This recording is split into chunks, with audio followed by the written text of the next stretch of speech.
I'm AC Cressell. I'm a product support specialist for technology and automation. Today we're going to go over how to load a drill plan on any SmartROC model machine.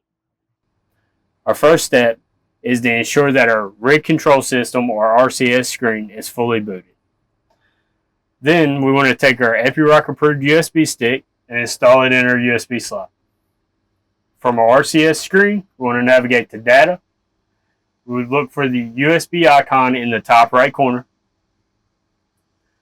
You find the drill plan that you want to load from the USB to the drill rig, select it, and then press the icon with the plus sign above the drill rig.